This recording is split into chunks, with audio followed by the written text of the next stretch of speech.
This is JIBRIN on Oweleketv. Today, we shall look into the latest on Tinubu's ongoing saga, uncover the controversy surrounding Atiku's alleged forgery of his WAEC certificate, explore Goodluck Jonathan's involvement in Tinubu's issue, and dissect the significance of Peter Obi's conference. Joining us on the show as usual is Barrister Austin Manta, a legal practitioner who have been in the field for over 38 years. Stay tuned for this and more intriguing highlights. Hello, viewers. Thank you once again for joining us. This is Oweleketv, and we are on JIBRIN Angle today, as usual, with our dearest guest, Barrister Austin Manta, who is a legal and a political analyst, and who is very, very good at that. Today, we shall be talking about, discussing about the Tinubu case. The saga is not going away, not anytime soon. This is something that has really come to stay and will consistently and for a very long time count Tinubu, and it will all eventually become a flesh. It's already a thorn in his flesh at this moment. We hope this whole thing brings unseats him, because he has traumatized the country globally, and he has given us a very, very bad image. So we don't want that. We abhor such thing from continuing, or such person to continue as the president of Nigeria. Nigeria is too big, it's too great a country for a mediocre, a criminal like Bola Tinubu to preside over. So again, like I said, we are going to be talking about all the issues surrounding Tinubu's certificates forgery. We have the highlights of our discussion today shall be Tinubu FBI. As we all know, FBI will be releasing some documents about Tinubu. We'll be talking about that. Atiku forgery, yeah. We had earlier in the week, we had a different dimension that kind of a different twist in the excuse me, in this whole forgery saga. The former Vice President Atiku, again, it's not a surprise to me.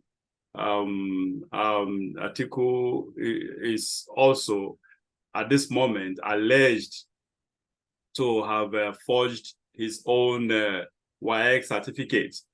And we shall also be talking about BBC reports. We all heard what BBC said, the report we got from BBC, and that is it. Then we shall also be talking about Goodluck Jonathan, his involvement in all this Tinubu stuff. Which to me, it was surprising to me when I read that report. We'll be talking about that with Barrister Manta. And the last but not the least, another point we'll be talking about is Peter Obi's conference. We will discuss about his conference, the significance of the conference, whether it was important or not, or sort of. So these are the highlights. We have key highlights to be discussing with our erudite barrister A.A. Manta. Now, before we delve into this, again, my name is JIBRIN, and this is JIBRIN Angle. On this angle, this is what we do. We engage guests on this angle on political matters, on legal matters, on religious matters. Religion, when I say religion, I am precisely, it's on Christian faith. It's sort of, so these are the three key areas that we engage in on this show called JIBRIN Angle. On this show, we say it the way it is. We are not diplomatic about stuff. We just, we are as raw can be. No matter whose ox is God. And that is it. The purpose of this program is to bring out the truths to light, send the right information to the populace, to the public, and try to see in our own little way to create a kind of the right norm in the system, either in a Christendom or in a political environment or in the legal system. We hope the right sources are getting the right messages. So once again, thank you so much. This is Oweleketv.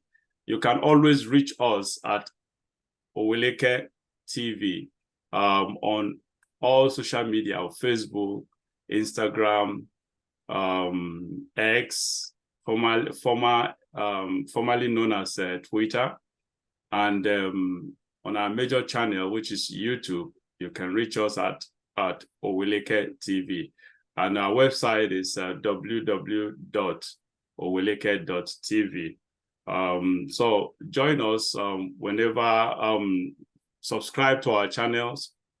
Follow us on our handles, and put on your notification for you to be able to view us, watch us when we upload content, or whenever we are on live show. Thank you so much once again, viewers, for joining us. Thank you for our regular audience, and thank you if you are just joining us for the first time. I also appreciate our future audience. Once again, we are discussing about Bola Tinubu's certificate forgery case. Now, I will just take a brief rundown on all those topics, then take the whole matter to Barrister Manta to actually give us details of all this. I don't know, before we go, before we move, okay, now let me talk about this Tinubu FBI case. In my own opinion, the FBI case is just, when I read that report, I just knew the FBI would not bring anything dirty about. They won't release anything dirty about Tinubu. Not this current FBI, not Joe Biden's FBI. Absolutely not. They will not. They will not release anything. Don't be. If it eventually releases anything, I predict they will be releasing something that will paint Tinubu in a good light, rather than a bad light. So that is just, I'm not expecting anything good to come out of. Not this current FBI that is so corrupt. This present FBI, they've been corrupted since the beginning, the inception of Donald Trump's political career in 2015. This is not the FBI that we used to know. So they bend all the rules these days. So we are not expecting anything from them. On the Atiku's forgery, anyway, Barrister Manta will update us on that. BBC report, that is, when I heard this, I wasn't surprised about that. I remember talking to, discussing while we were discussing about this issue of global media stuff. I was telling Barrister Manta, when you mentioned BBC over one report, I said, look, Barrister Manta, this BBC is not reliable. When it comes to real news, the truth, they are not reliable. We have so many. We'll be talking about this media stuff extensively later. So they are not reliable. So this is no surprise to me that BBC could just come out with something that is a US court. It's been proven that this document to the document Tinubu submitted to INEC was forged, and BBC says there's no proof. This is a typical liberal media organization, and good luck, Jonathan. Wow. Okay, the good luck, Jonathan thing. I think I see good luck, Jonathan with the report I read about this good luck, Jonathan's involvement in this Tinubu issue. I think I see good luck, Jonathan, as an enabler of what we are having. Look, if Goodluck Jonathan had done the needful at that point, if he wasn't selfish, because it was about his political career, it was about his assumption of power, sort of. Otherwise, if he had done the right thing, the needful at that time, but we wouldn't be here talking about Tinubu's forgery case. We wouldn't be here suffering. Nigeria will not be where we are today with a criminal, a drug baron, as our president. That's the point. So he is an enabler as far as I'm concerned. So on the Peter Obi, I'll reserve that. I'll be talking later about the Peter Obi's conference. That being said, Barrister Manta, can we please start with the FBI expectation? What is your expectation? What is the latest on the FBI case? And what is as a lawyer, what do you expect from the FBI? Thank you, Mr. JIBRIN, and good afternoon, viewers. Everybody is already aware by now that based on the Freedom of Information request, the FBI has decided to start releasing the documents they have, information and data they have on Tinubu, and they said they are going to start this October, and that every month they will release about 500 pages of documents. We have been made to understand that they have thousands and thousands of pages on Tinubu, but they are not going to release all the documents. The number of documents they said they are going to release is about 2,500 pages at the rate of 500 pages per month. So we are waiting to see what is going to be there. But it's strange that an individual should have thousands and thousands of pages of data with the FBI. When you look at the fact that America is about 270 million, you look at the fact that millions and millions of foreigners come and live in the US. 330 million, to be precise. Sorry to cut you short. It's about 330, almost 350 now. I think about 330 million. Yeah.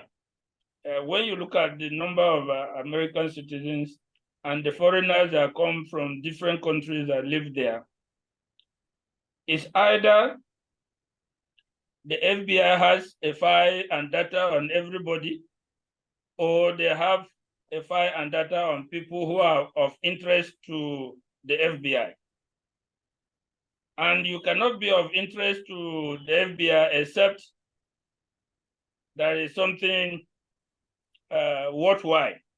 Yeah, of course. And you know, the FBI is a kind of security organization to investigate and prosecute as well.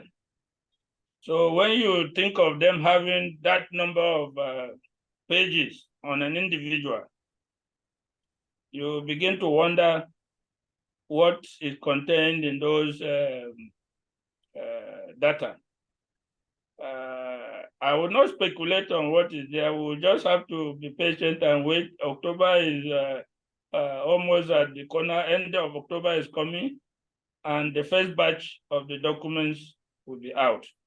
But I have to point out that for the fact that they are not going to release all the documents, and even the pages that are going to be released, some parts of it will be redacted. Wow. That shows that there is a control mechanism that is put in place. And if the issue pertains to a person who is the leader of a foreign government, it becomes something equivalent to national security interests of the US.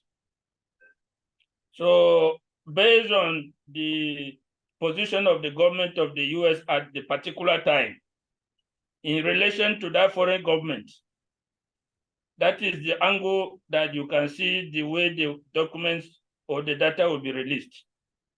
If the government is favorable, if the individual who is heading and leading the foreign government is in good favor or good standing with the present government in the US, you can bet that most of the documents that will be released will be non-incriminatory. And parts of it that will be incriminating will be redacted. But having said that, we only have to wait and see what the FBI will come out. I would have wanted them to release everything. Any data that you have. In fact, I would have wanted them to release an incriminating data, because that is what our interest is. If you are somewhere and you live well and fine, we are not interested in that. We are interested in criminal activity of an individual. And that is what I would expect them to release if they have such data with them. But it remains to be seen if what is going to be released will be beneficial to the Nigerian people. Honestly, just like I said it earlier, it will not. Let me be frank. I predict that the FBI that I know right now, the current FBI of Joe Biden, as a president, honestly, they will not, because they are obviously blackmailing. They will definitely not, apart from US, other countries, other European countries or global entities, they are obviously blackmailing Tinubu right now. And that is why they are validating. They did a 180-degree turn on the election. Remember, during the election, after the election, there was this global criticism of the election, including the US. The European Union came in so hard on it, but weeks and months after the election, they started having a 180-degree turn, thereby hence started validating the election. US is even far deep into this, validating Tinubu. So obviously they need him as a pawn for their personal for their countries and personal interests, So this obviously this is the reason why no country ever desires or ever allows or wants to allow someone with a past a negative past to rule the country, so because they will never act, any corrupt ruler will never act in the interests of his country, will never be patriotic, because he or she will be blackmailed. Obviously, they will be working based on the platform of blackmail, and anyone working on a platform of blackmail will never do the right thing, will never do something that is right. That is just the basic truth. So I do not expect FBI, just like you said, 500 monthly. That's crazy. And even at that, obviously, most part of the incriminating part will be redacted. So what is the essence? Why do we that? obviously the purpose will be defeated at the end of the day. That is useless. So why would they do that? However, again, honestly, I don't expect anything good to come out from FBI, anything incriminating, because Tinubu right now is being controlled by US. So, and so far it's playing ball, as far as I'm concerned. They won't go there. Can you please, Barrister, can you please talk about this Atiku forgery case? What is the issue of Sadiq? Atiku changing from Sadiq to Atiku because it doesn't make sense. I read the report that before he did WAEC, he bore his name was Sadiq. After the WAEC, he filed. I think that was his own claim that he filed an affidavit to change the name from Sadiq to Atiku. Does it mean that probably he used someone's name to write the exam, someone's result or credentials to write the exam, and after the exam, I don't know, after the exam, he filed to change his name to his real. Can you clarify to us what is going on here? Well, let me say that Atiku's issue should be distinguished from the issue of Tinubu, in the sense that in Atiku's case, you can point to one isolated incident in his documents. That is the name Sadiq. In Tinubu's case, there's a serious disinformation and falsehood over a long period of time, involving not just one certificate, but several, from primary school to secondary school, and now to the university. Atiku said that he used the name Sadiq to write his work, and after that he filed an affidavit in 1970 to change his name back to Atiku Abubakar. Now, the people who are bringing this up are Tinubu's camp, and this is what is called misery loves company. When you are in a difficult position like that, you want to drag other people into your own situation. Tinubu is in a difficult position with all the bad publicity, with all the issues that have been thrown up, not just on his certificate, on his name, on his background, on where he comes from. So they have tried to go on the attack by trying to drag Atiku into their cycle. But you can only point to one issue on Atiku's document, that is the name. And you can give him the benefit of the doubt that yes, he changed his name. But can you do the same thing for Tinubu? His own is a serious issue. Over time, he will mention this school, and when it is shown to be false, he will mention another one. So you can there's no basis to compare. I believe we can give Atiku the benefit of the doubt because there's nothing very incriminating. There's nothing to corroborate. There's nothing to add or substantiate that anything criminal was done by him. If you had something to add to the fact that he used the name Sadiq, then you can build up to something negative. But throughout the commentary that is out there, nobody has been able to point to any other incriminating evidence on that issue. So let us give Atiku Abubakar the benefit of the doubt, because people do change their names. That is the truth. And in Nigeria, we are used to doing that by swearing to affidavits. It's an old practice where people go to court to swear to an affidavit. In the absence of clear evidence that he adopted somebody's certificate, we can give him the benefit of the doubt. But there is no equivalent to Tinubu's issue. All right, I think I agree with you on that as well. Actually, Tinubu's case is irrelevant to us right now. Sorry, Atiku's case is irrelevant to us, and they are incomparable. However,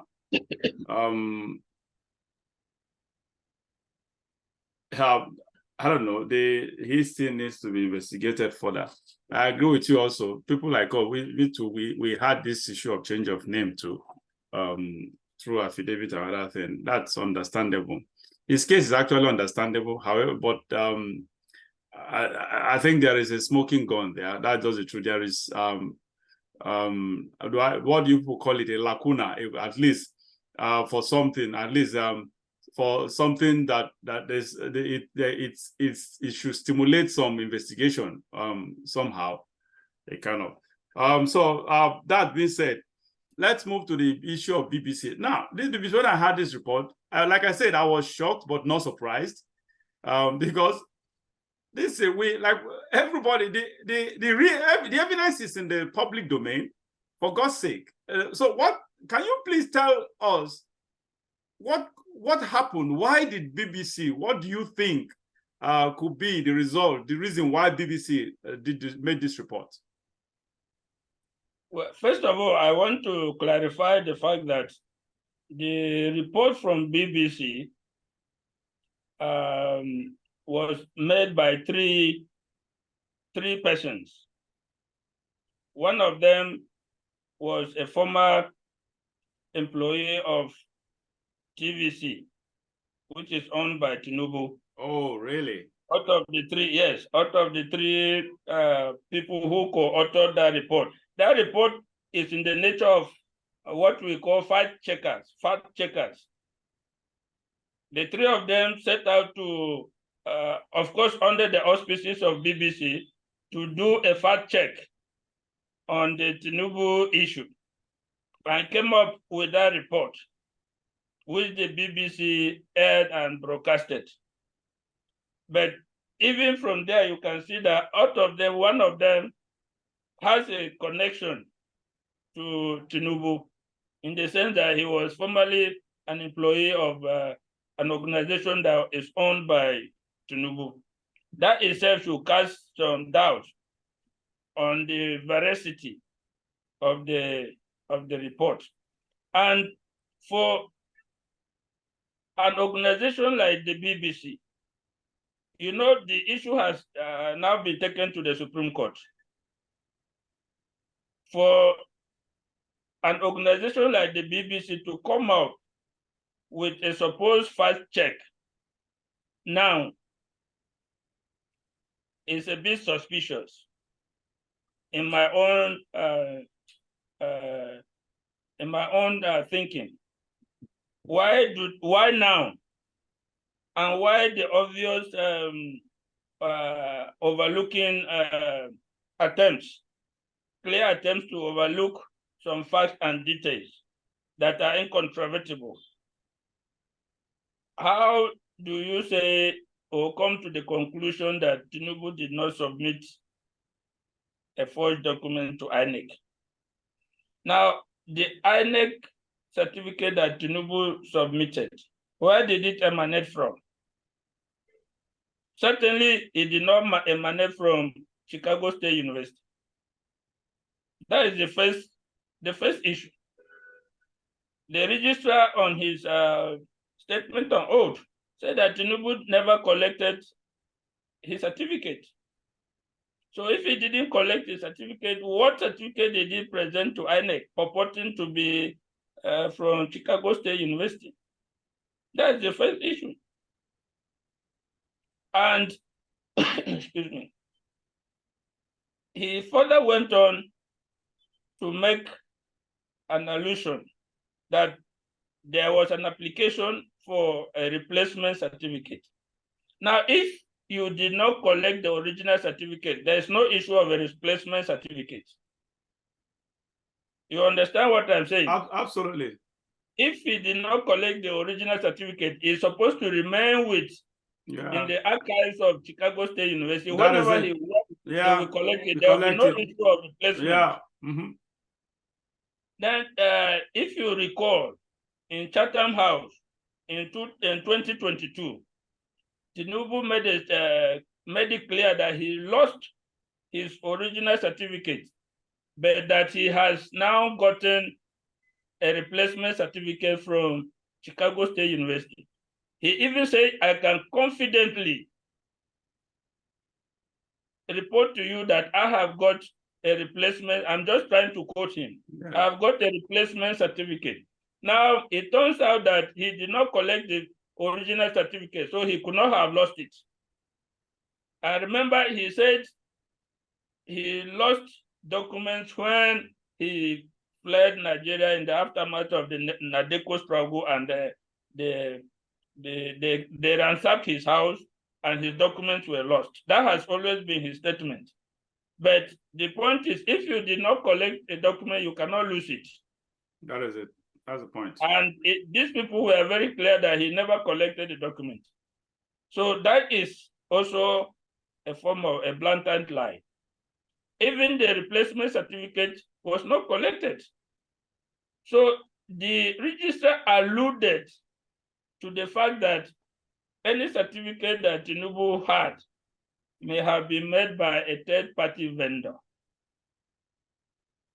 That third-party vendor certificate cannot be the certificate of Chicago State University. Because even if you say that you went to a place to print the certificate, a certificate is only valid if it is signed and sealed by the authority issuing it. So even if you went outside to a vendor to print a certificate, you must bring it to the relevant institution to sign it and seal it. Only then will it belong to them. Only then will it be their document. So whatever he submitted has been disowned by that university. So how do you come in your fact checking and claim that, okay, because the person has graduated, truly these people say he went to that school, so the certificate he submitted cannot be forged? That doesn't make sense. That is not a reasonable conclusion by any standard. But knowing that somebody that once worked under his establishment was in the 3-month so-called fact checkers, you begin to wonder whether there are undercurrents, whether some things happen under the table, or some other issues were involved in putting up that report and at this point in time. Yeah, you are right. I didn't know that one of the people that put that report together were employees of Tinubu's organization. That's news to me. So that's just, but my problem is why I do not expect you to answer this question, because I know BBC. Why would BBC? Because this is a platform. You cannot bring something on my platform and I will not take responsibility of it. It is, if it's my platform and you bring in something, before something goes on my platform, it has to be like bringing you on my platform. I already know who you are. I know your pedigree or whatever. I won't just bring anybody, just anybody on my platform or whatever. So if somebody took something, a documentary or a report to BBC to showcase, and BBC accepts that, obviously they have editors, they must have gone through it, so they concur to it. So it's forget about the people who put the report. It is BBC. We all know, with whatever it's put on their platform, BBC should be responsible for it. So that is just it. BBC, that's just it. I've never been, for so many years, BBC, I just turned away from BBC because they are just a bunch of corrupt one of the global corrupt medias. Moving away from that, yes. Now, from the Goodluck Jonathan angle, I said earlier that I consider Goodluck Jonathan as an enabler of Tinubu's presidency. That's just the truth. Because if he had done the needful in the past, probably if he had been selfless or patriotic in the past, we couldn't have been stuck with Tinubu at this point. Now, what is your take on this good luck, Jonathan? Can you conclude on my own opinion as well that good luck, Jonathan is an enabler of Tinubu's presidency? Well, recent reports indicate that the Goodluck Jonathan administration filed criminal charges against Tinubu back in 2011, but then withdrew the charges. Now, the then Attorney General, Adoke, was confronted on the issue. He initially denied knowledge of the cases, but when he was confronted with the documents, he now said, yes, he withdrew the charges because they were filed without his knowledge and without the knowledge of President Jonathan as president.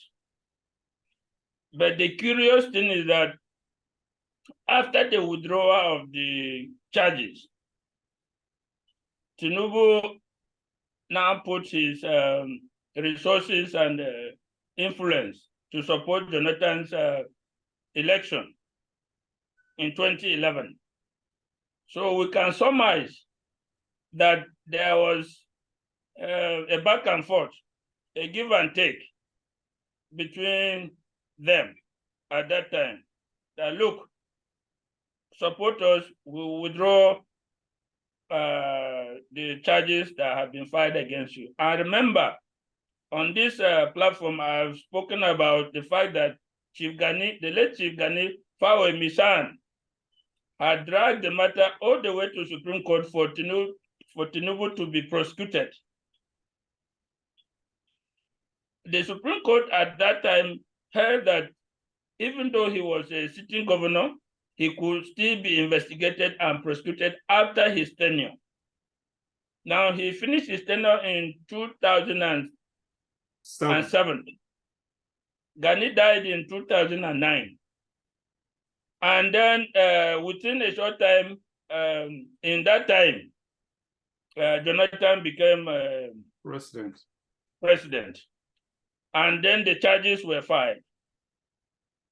So nobody can say exactly the give and take that happened, but from our position here, we can conclude safely that there was an alliance to, okay, withdraw the charges, I will give you my support. I remember at that time, Nuhu Ribado was Tinubu's candidate for president, and he did not support him. Openly and clearly. Under ACN, yes, you're right. Under ACN, Tinubu that brought Nuhu Ribado to be presidential candidate of ACN. Yet did not support him, yeah. But he did not support him. He put his support behind Jonathan. So when you put all these things together, you can understand what probably went under the table between them.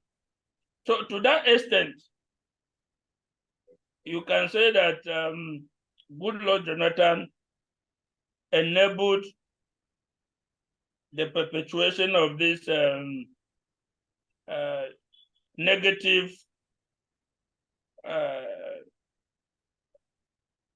stories, and eventually the presidency of Tinubu. Yeah, that is the point. Thank you so much, Barrister. Now we are coming to the best, what I consider the best point of this program. Now we're going to be talking about Peter Obi extensively. Peter Obi, the conference, what is the significance? That's, in my own opinion, that conference was needless. I've always had issue with Peter Obi. Now, Peter Obi is just too soft to be able to wrest power from whoever is there. That guy is just while I like his demeanor, his composure, his decorum, I loved all those things around him. His sense of patience, he's a very patient person, and decent. There's no doubt about it. I love all those virtues. But my problem is when you are seeking for power, you are wresting power from an opposition. It's not a game. It's not a chase. It's not something you just sit on the table and just do some bracadabra. It is something very serious. You have to be ruthless. That's just the truth. Ruthless, not in the evil way. Ruthless you have to be aggressive, not in the evil way, but you have to be forthcoming. You have to be vocal. You have to be aggressively vocal, and you have to call it the way it is. You have to be loud. Let me use that word, and I think that's the right word. To wrest power, you have to be right. You just look at what Donald Trump, person like Donald Trump, under normal circumstances, what do you expect Donald Trump? How do you expect him to survive under the kind of political system that the political establishment that US was working under? It is not possible, if not that the man is a very loud person. And that is just it. When you are in a situation, in an environment where you seem to be an isolated figure, you have to be loud. You have to be louder than the overwhelming majority of the opposition. The overwhelming majority of those that stand on the other side of the aisle. If you are not loud, you just can't succeed. That man is just too gentle. He behaves like the self-righteousness in him. Is just, look, with all his achievements, all his political achievements, are what exactly we need for someone to be the president of Nigeria.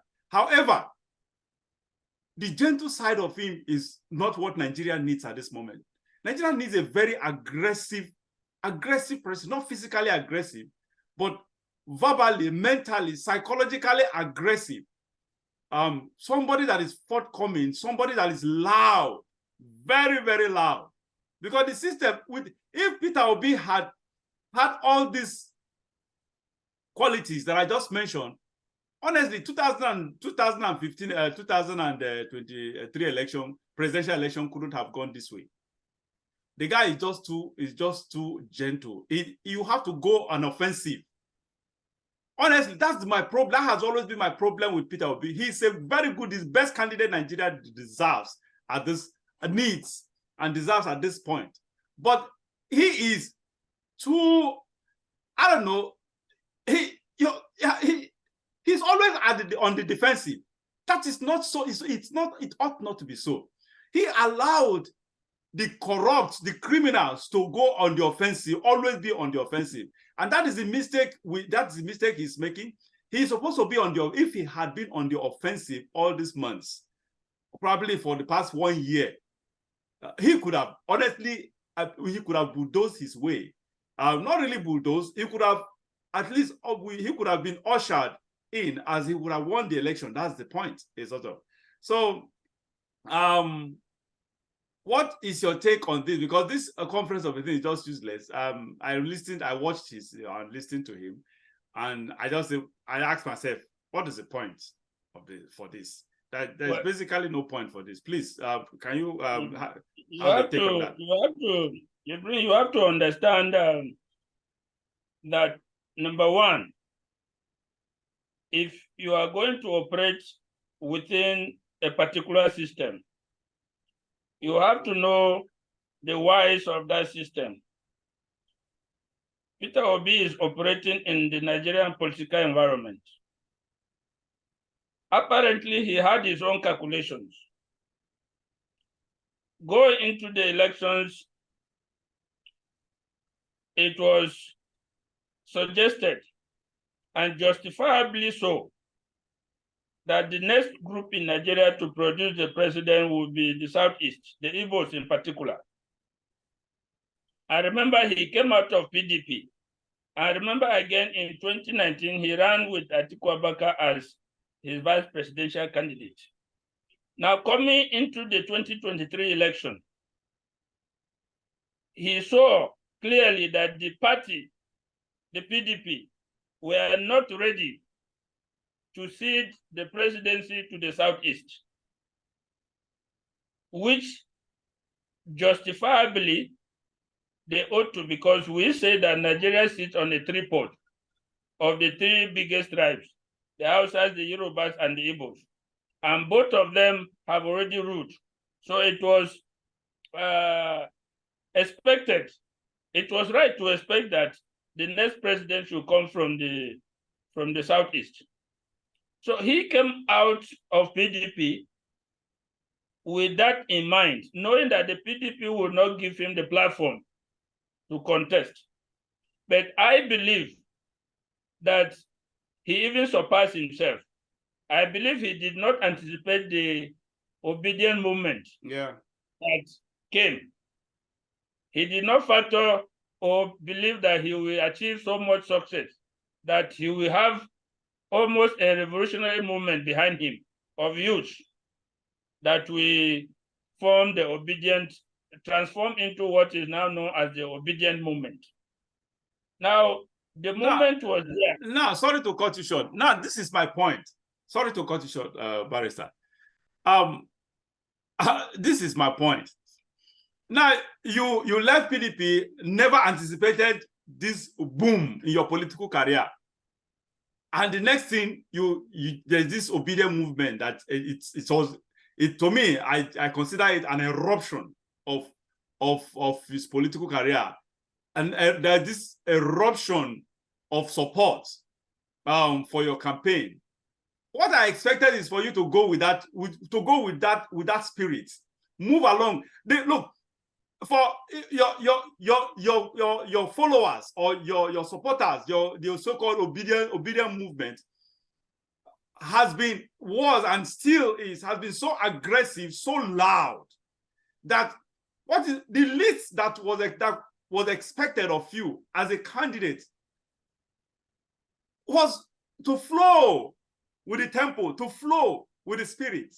But no, it was, you have the aggressive obedient movement versus the calm, gentle candidate or the leader of the obedient movement. These two, that was what actually killed the campaign. Let me be frank with you. That was what killed the campaign, because if Obi had moved as aggressive as the obedient were, honestly has behaved or acted in line with the spirit and the energy of the obedience, I bet you the system, look, Tinubu couldn't have been able to rig the system or probably bulldoze his way through to power, because he will feel threatened as well. And that is just because, look, when you are in the game of power, that is one of the reasons why I always conclude that I've always concluded, and I'll keep concluding, that a true child of God, a true believer, a born-again, spirit-filled Christian cannot, you can, but you should not delve into politics, into political office, because anything power is you just have to be. You have to do some things that are not normal, and sometimes not the right thing, but needful, sort of. So I expected Obi to be more aggressive, go with the spirit and the energy of the obedience. Sorry to interrupt. Can you please continue now? Yes, like I was saying,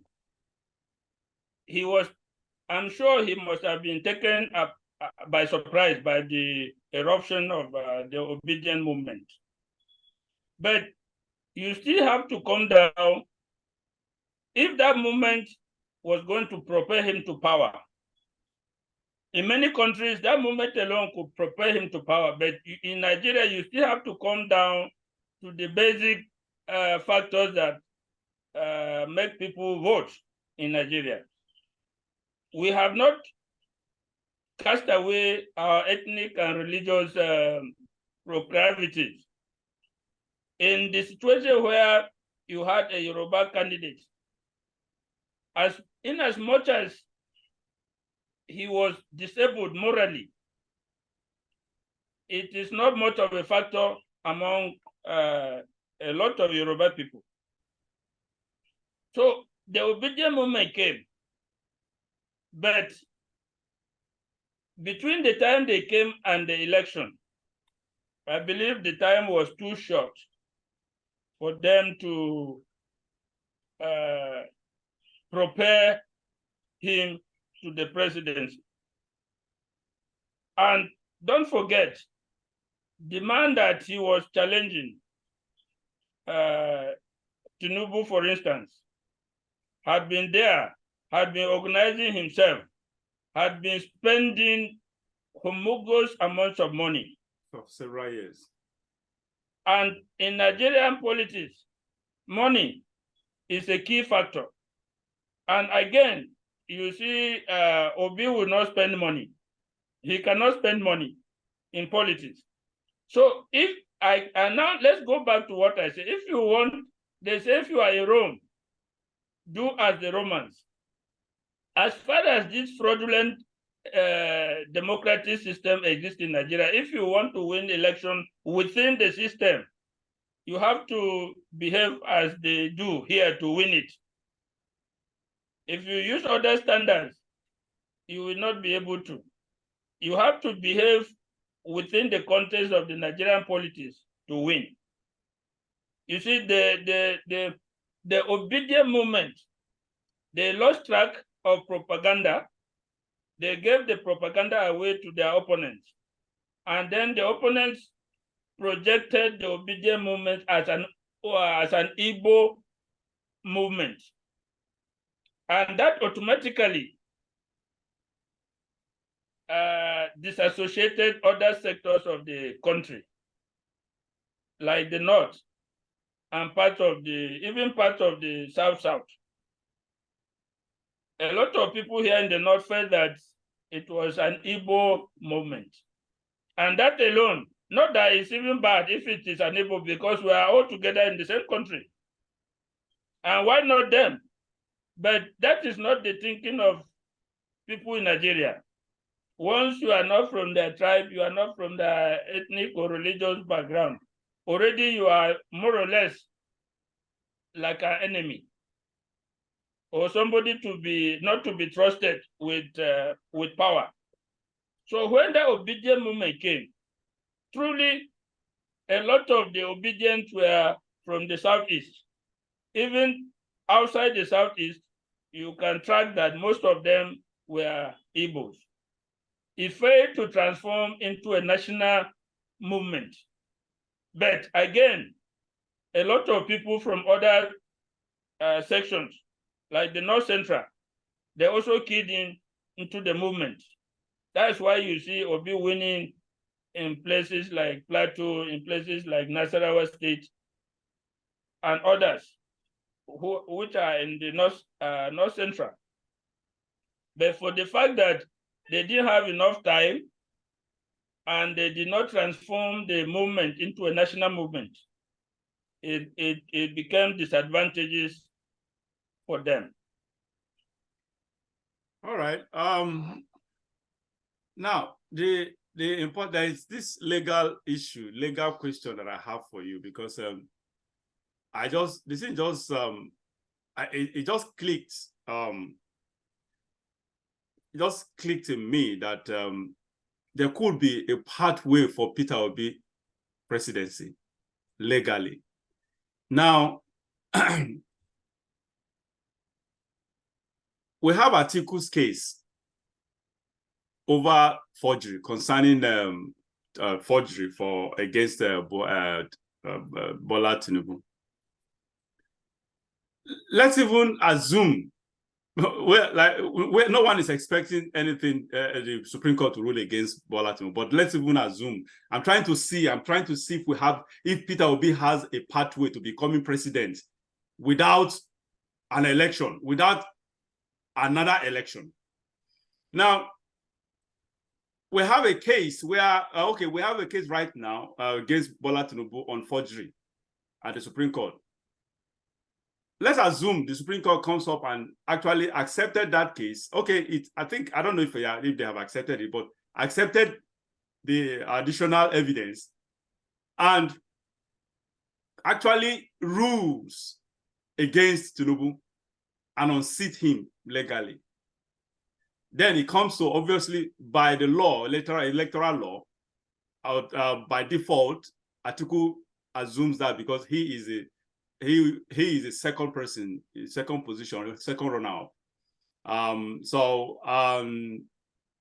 He eventually becomes, he's supposed to be, actually that's the default.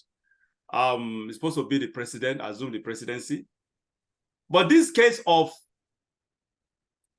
and the Supreme Court comes up and say, okay, yes, you are supposed to, by default, you're supposed to assume presidency as a winner since you took the second position.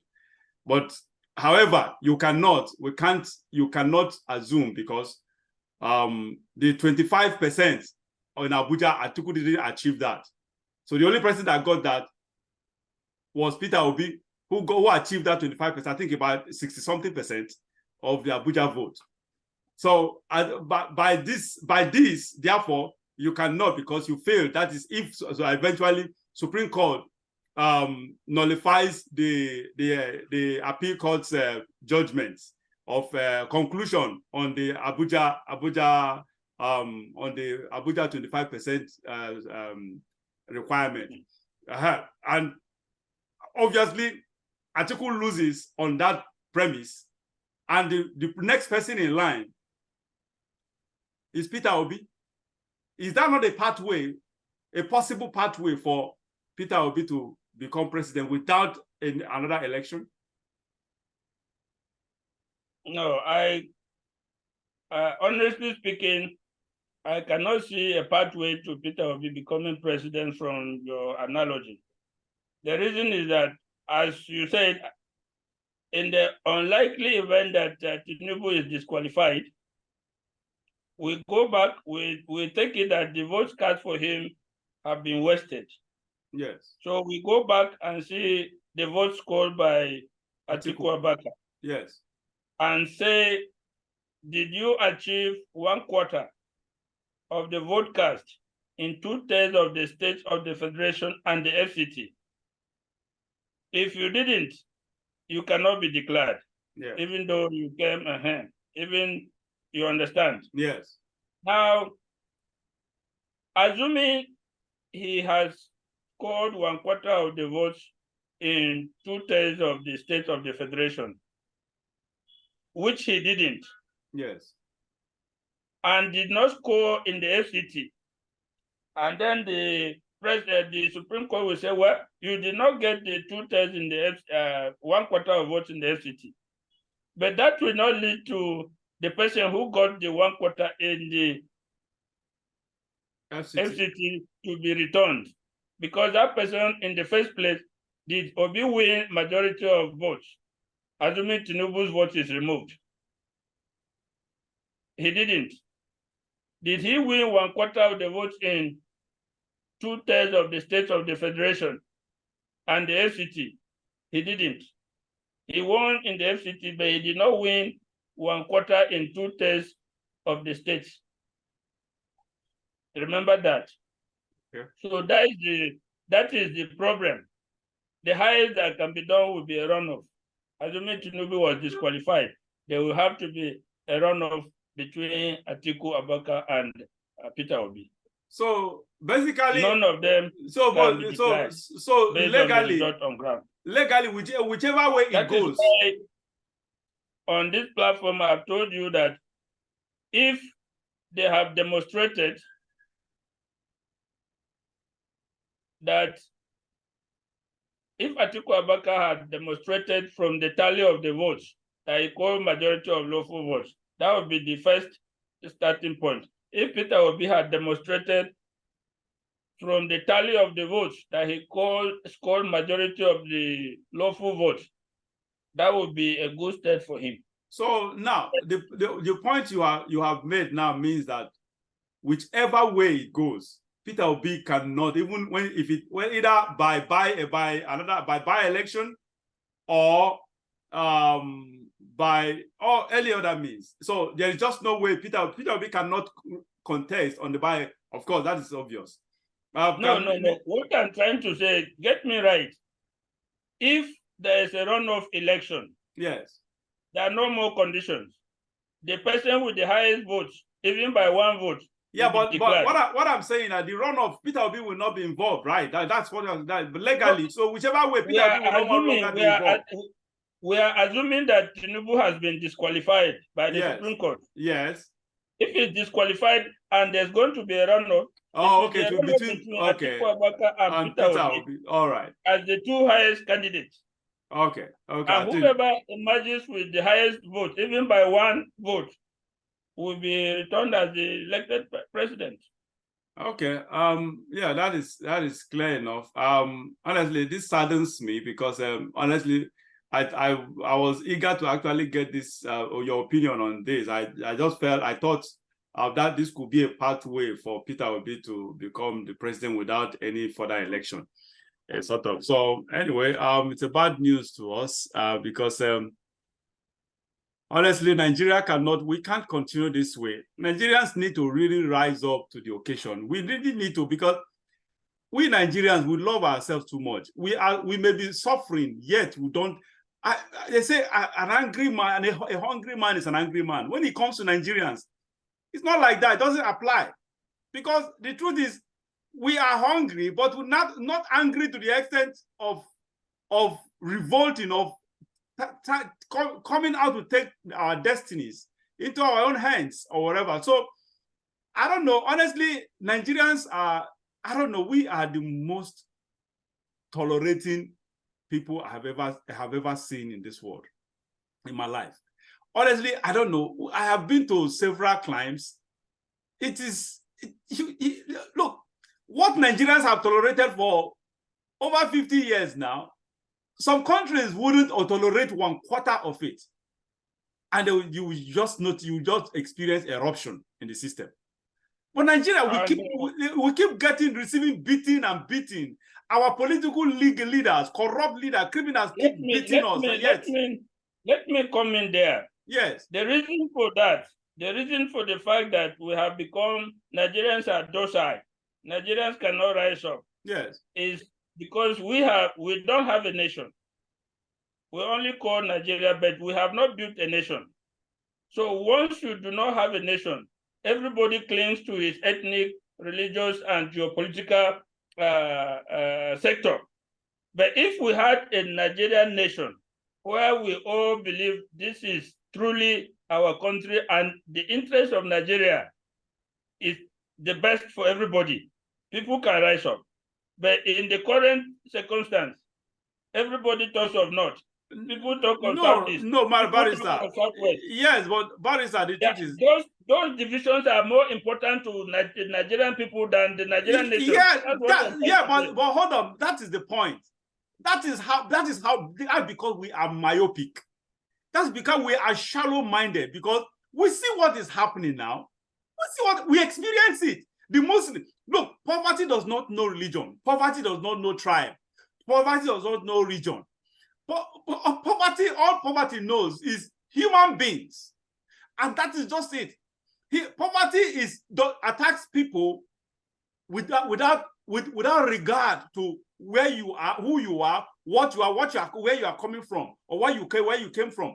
That is not whatever. So that is the myopic nature of Nigeria. That is my point. We are so myopic and shallow-minded.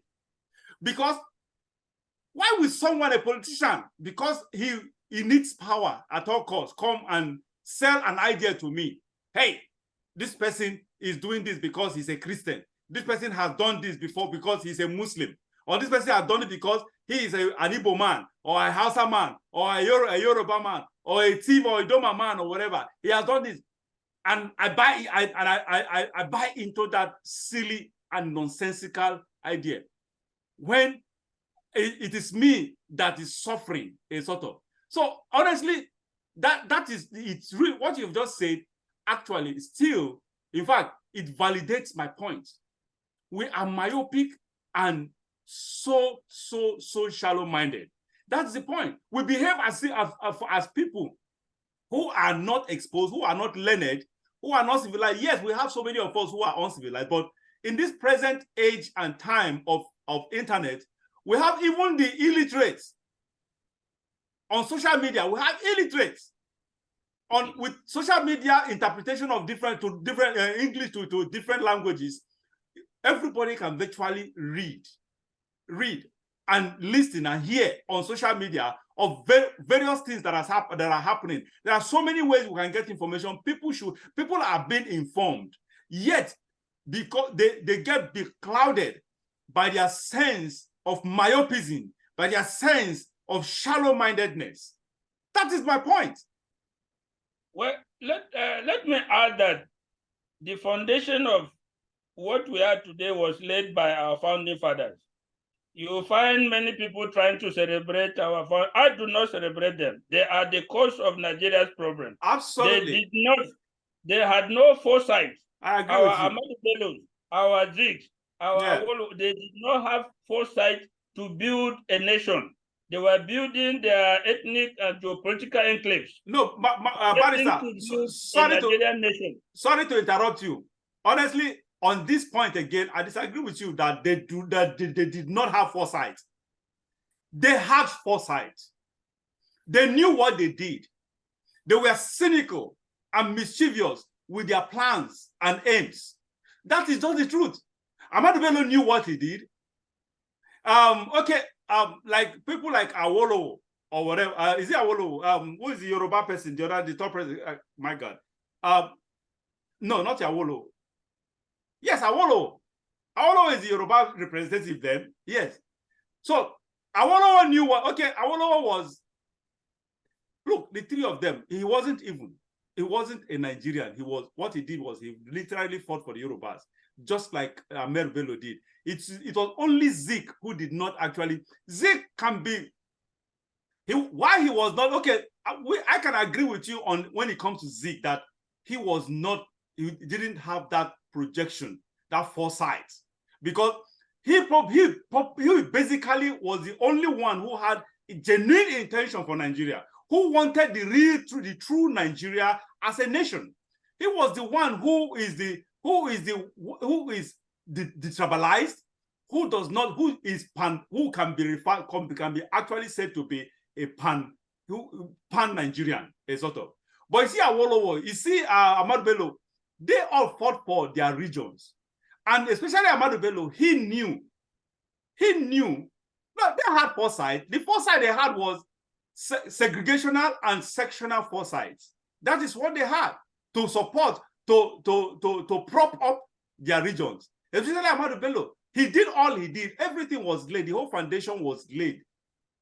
The foundation of Nigeria was laid to benefit the North. You and I know that, and that's just the truth. Let me cut in and add that we lost it from Zig's issue. If we had got it right when Zig won election in the Southwest, yes, when his party won election in the Southwest, yes, and overnight they cross-carpeted and denied him the premiership of the Southwest, that is where all these problems began. If we have got it right then, maybe today we will not be where we are now. If you recall, Zig's party, the NCNC, won elections in the Southwest, hands down, and won in the Southeast. Now, yes, the Yoruba say, look, how can an Igbo man be a premier in the Southeast and come and be a premier in the Southwest? Overnight, all the elected representatives of Zig's party in the Southwest cross-carpeted. That's the point. Action group. Yeah, that's the point. They could produce a Yoruba person as a premier. Yeah, that is my point. That began this retreat to the tribal enclave. Zig had to go back to being a champion of Igbos when he was not, by his training, by his antics, by his projection. He was a national person. That is it. Yes, that is the point. But that singular incident projected to what we have today. And it's now difficult to build a Nigerian nation where we can jointly hold our leaders accountable. Because now you cannot hold anybody accountable. If you start now, the Yorubas will say it's our turn. Nothing that our son does, we convince them to allow him to be removed. The same time Buhari was here, nothing that he did would be wrong in the eyes of the North. So that is the problem. That's the problem. You can start an organization in Nigeria, a pan-Nigerian organization, try to get people from across the country, but the base, you only get a few people from across outside your region. So your move will not actualize. That is our greatest challenge today. Honestly, it is so unfortunate. And Nigerians, honestly, if we don't rise up, if we don't, look, no pain, no gain. We Nigerians should understand when there is no pain, there's no gain without pain. People have to make sacrifices for others. Look, that's the problem. That's where we have problem in Nigeria, honestly. We are not ready to really stand up. We keep complaining. We just complain and cry and wail and lament and nag over situations. Never taking bold steps, never taking steps to rectify the anomalies, the problem, the evil trend that is going on in our system. That is the point. Anyway, I think we have come to the end of this show with Barrister Manta. Thank you so much, Barrister Manta, for this. I hope the viewers, Nigerians are watching and listening and inspired or incited or stimulated to do the needful. However, we have to conclude this show for now. And thank you so much, Barrister Manta. Thank you, viewers, for being with us. Thank you for watching, JIBRIN Angle, and thank you for your subscription as a member of Oweleketv TV. Please, for those that are new, if you are viewing us for the first time, we urge you to subscribe to our channel at Oweleketv TV on YouTube, on X, on Facebook, on Instagram. And our website is www.oweleketv.tv. Turn on your notification bells for interesting programs like this. Again, this is a program that says it the way it is. It can be insightful, it can be thought-provoking. So please join us, be regular, be consistent with us, and you will be glad you did. Thank you, and God bless you. Again, my name is JIBRIN, and this is JIBRIN Angle. Bye for now. Thank you for joining us on today's program. We hope you found our discussions enlightening and engaging. Be sure to subscribe for more in-depth analysis and stay tuned for our next episode as we continue to explore the latest topics and stories. I am Rachel Abioye. See you again.